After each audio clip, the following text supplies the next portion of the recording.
And इसके अलावा भाई ब्राइबिंग, सॉरी ब्राइबिंग नहीं, लॉबिंग बोलते हैं ना ये लोग, तो लॉबिंग बोलते हैं, ब्राइबिंग नहीं बोलते। ये लोग ये नहीं बोलते कि हम डायरेक्ट घूस देते हैं, ठीक है, ये लोग बोलते हैं लॉबिंग। अब ये देखो, अगर आप देख लोगे कि ट्रंप के सबसे बड़े डोनर्स कौन है, तो उसमें वन ऑफ दिस नेम सबसे ऊपर आता है, मिरियम एडल्सन, जो एक्चुअली इजरायली सिटीजन भी है, वेल नोन ज़ायनिस्ट है। इसने मिलियंस ऑफ डॉलर्स दिए भाई ट्रंप के कैंपेन में, एंड बोला होगा साथ में कि ठीक है भाई ईरान वॉर छेड़ना पड़ेगा, ठीक है भाई छेड़ देंगे। प्रोमिसेस तो पॉलिटिशियन सारे कर ही देते हैं ना, उसको निभाते हैं नहीं, but in this case Trump ने कर भी दिया, वो अलग बात है। एंड देखो किस तरीके से इजरायलीज अमेरिकन पॉलिटिक्स कंट्रोल करते हैं, वो हम आपको ऑलरेडी बता चुके हैं। एंड इतना ही नहीं, इजरायलीज जाके दूसरे देशों के इलेक्शन में भी इंटरफेयर करते हैं।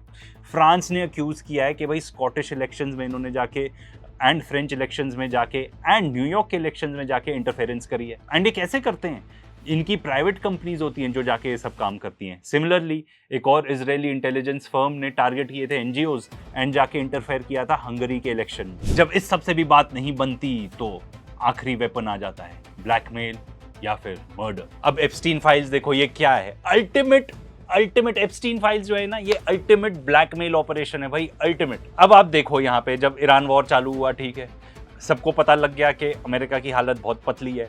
ये सब भी आने लगा खबरों में कि यूएस ऑफिशियल्स रीच आउट कर रहे हैं टू ईरान वाया इटली, ठीक है, एंड इसमें और भी लोग हो सकते हैं इन्वॉल्व, ठीक है, they are reaching out to Iran to de-escalate tensions. And उसी के 2 दिन बाद और खबर आ जाती है कि जो विदहेल्ड एप्स्टीन फाइल्स थी, ठीक है, जिसमें काफी जगह पे ट्रंप का नाम था, वो अब जस्टिस डिपार्टमेंट ने रिलीज कर दी। कोइंसिडेंस? बिल्कुल भी नहीं। ये देखो आगे जाके एक अरी बेन बनाशे, जो एक इजरायली फॉर्मर इंटेलिजेंस ऑफिसर है, वो खुद ही बता रहा है कि जो इजराइल का प्राइम मिनिस्टर है नेतन्याहू, वो ब्लैकमेल कर रहा है ट्रंप को।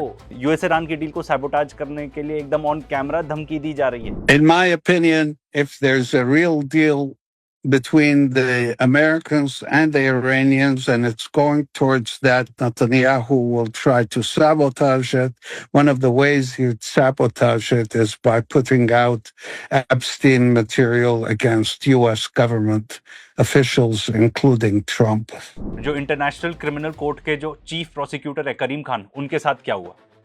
गाजा में जेनोसाइड चालू होती है, ये जाके पहुंच जाते हैं लेके केस आईसीसी में, ठीक है, वहां पे नेतन्याहू के खिलाफ अरेस्ट वारंट भी निकल आता है।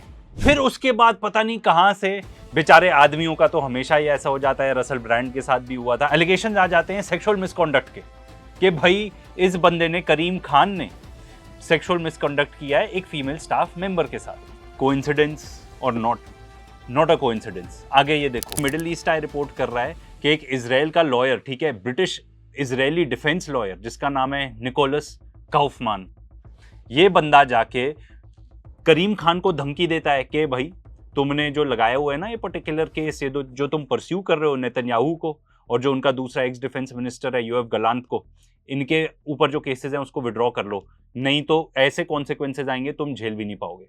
उसको धमकी मिली थी ऐसी। उसको क्लियरली बोला गया था कि ही, मतलब Karim Khan, and the ICC would be destroyed, ऐसी धमकी डिलीवर करी थी इस इजरायली लॉयर ने। कोइंसिडेंस? बिल्कुल भी नहीं। ये देखो आईसीसी के जो जजेस थे जिन्होंने नेतन्याहू के खिलाफ अरेस्ट वारंट दिया था, उनके क्रेडिट कार्ड कैंसिल कर रही है, उनके ऊपर सैंक्शन लगा दिए, भरपूर सैंक्शन लगा दिए। एंड आपको क्या लगता है ये भी कोइंसिडेंस है? बिल्कुल भी नहीं। अरे यार, ये लोग तो खुद ही जाके ये तो बड़ा चढ़ा के बताते हैं, खुद ही जाके बोस्ट करते हैं, खुद ही जाके अपने मुंह मियां मिट्ठू होते हैं कि देखो हम तो इतना बढ़िया global sabotage and espionage network चलाते हैं। ये देखो फॉर्मर मोसाद डायरेक्टर योसी कोहेन, ये खुद जाके बताता है कि भाई जो हिजबुल्लाह के साथ टैक्टिक्स यूज करते हैं ना, उनके अगेंस्ट उसी टाइप की चीजें इन्होंने पूरे देशों में करी हुई है। Can you imagine? And there is a good reason कि इजराइल स्पाइंग एक्टिविटीज में they are one of the best in the world, surveillance में they are the best in the world, क्योंकि उन्होंने पैलेस्टीनियंस को यूज किया हुआ है ना पूरा एक्सपेरिमेंट करने के लिए, पूरा वेस्ट बैंक, पूरा गाजा। एंड नेतन्याहू ने भी आके धमकी दी थी सबको, मैं तो उसको धमकी मानूंगा, जब वो कह रहा है ये देखो peace of Israel in everyone's phone. सुन लो, bipartisan support in military matters to Israel in previous years and today as well. But do you have cell phones? You have cell phones here? Yeah? You're holding a piece of Israel right there. You know that? I mean, a lot of the cell phones, the medicines, the foods, you eat cherry tomatoes. You know where that was made? ये Israelis तो खुद ही चौड़े होते हैं कि देखो हमारे पास इतनी पावर है, हम तुम्हें ब्लैकमेल कर सकते हैं। एंड अगर ब्लैकमेल की बात करो तो भाई इसराइल किसी भी हद तक जा सकता है, वो न्यूक्लियर ब्लैकमेल भी कर सकता है। एंड यही एग्जैक्ट सेम चीज हुई थी जब अरब कंट्रीज के साथ वॉर हुआ था, ये यौम किपुर वॉर। ये लोग हार रहे थे, बहुत बुरी तरीके से हार रहे थे, तो इसराइल ने जाके ब्लैकमेल किया, यूनाइटेड स्टेट्स को बोला कि अगर तुम आके हमें नहीं बचाओगे, हमें रिसोर्सेज नहीं दोगे, हम जाके इजिप्ट के ऊपर न्यूक्लियर बॉम्ब फोड़ देंगे। फिर ऑपरेशन निकल ग्रास होता है, इनको बहुत सारा इक्विपमेंट पहुंचाया जाता है, तब जाके इसराइल तो सर्वाइव कर पाता है। एंड देखो अगर कुछ भी नहीं काम करता ना, ठीक है, तो फिर नेक्स्ट वो हो जाता है, पाब्लो एस्कोबार क्या कहता था, प्लाता और प्लोमो। प्लाता और प्लोमो का मतलब है या तो मेरे ये पैसे ले लो, ठीक है, ये रिश्वत ले लो, नहीं तो मेरी गोली खाओ। हो सकता है चार्ली कर्क के साथ भी ऐसा हुआ हो, ठीक है, बहुत सारे लोग ऐसा एलेज कर रहे हैं। एंड कुछ जो उसके सपोर्टिंग में जो फैक्ट्स हैं वो ये हैं कि चार्ली कर्क ने रिजेक्ट किए थे नेतन्याहू के फंड्स। बेसिकली नेतन्याहू पैसे देना चाह रहा था कि यार तुम करते रहो अपना इसराइल का प्रोपेगेंडा, ठीक है, उसने बोला कि मैं नहीं करूंगा। एंड वो डरा हुआ था, इसराइल लॉबी से वो बंदा डरा हुआ था। एंड जो सस्पेक्टेड किलर था टाइलर रॉबिन्सन, जब उसकी बुलेट की एनालिसिस की गई तो तब पता चला कि कातिल टाइलर रॉबिन्सन था ही नहीं। तो किसने मारा चार्ली कर्क को, ये नहीं पता। बहुत लोग तो ये भी एलेज करते हैं कि एक यूएस प्रेसिडेंट जो असैसिनेट हुआ था, ठीक है, जॉन कैनेडी, वो वॉर्न कर रहा था इजरायलीज को, क्योंकि इजरायलीज अपना एक न्यूक्लियर प्रोग्राम चला रहे थे 1960s में डिमोना के अंदर। एंड उसने बोला था कि नहीं भाई, हमको इन्वेस्टिगेट करवाना पड़ेगा, हमारे लोग जाएंगे वहां पे, इन्वेस्टिगेट करेंगे आपका पूरा न्यूक्लियर प्रोग्राम। एंड ये एक्स-CIA देखो क्या बता रहे हैं जॉन कैनेडी के असैसिनेशन के बारे में। have it on good authority from a friend of mine at the White House who told me that the president had not declassified the remaining 10 to 15,000 pages of Kennedy assassination documents because every page of them pointed directly at Israel. And अभी most recently Joseph Kent, जो कि farmer director है UN national counter terror centre के, who resigned, जिन्होंने आके खुल के बोला था कि भाई इसराइल के वजह से हम ये वॉर छेड़ रहे हैं अगेंस्ट ईरान, इसकी बिल्कुल भी जरूरत नहीं थी।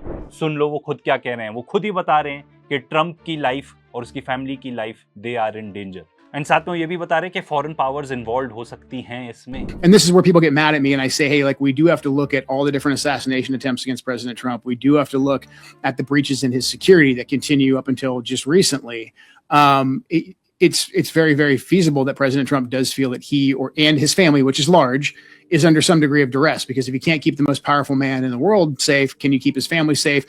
I would say that we have to factor that into our assessment. If I were looking at a foreign country as an intelligence professional and we were looking to see what was influencing a president, and there had been multiple assassination attempts, there had been multiple breaches of the security, one of the president's key allies who was against a certain policy action had been killed, we would factor that into our assessment. So I think we have to do the same here with Trump, especially as he seems to be stuck in this cycle he can't break himself out of. And सिर्फ Joseph Kent ही नहीं, colonel McGregor भी इसी चीज के बारे में चिंतित है। Now, after that, if people are calling for his resignation, that's legitimate.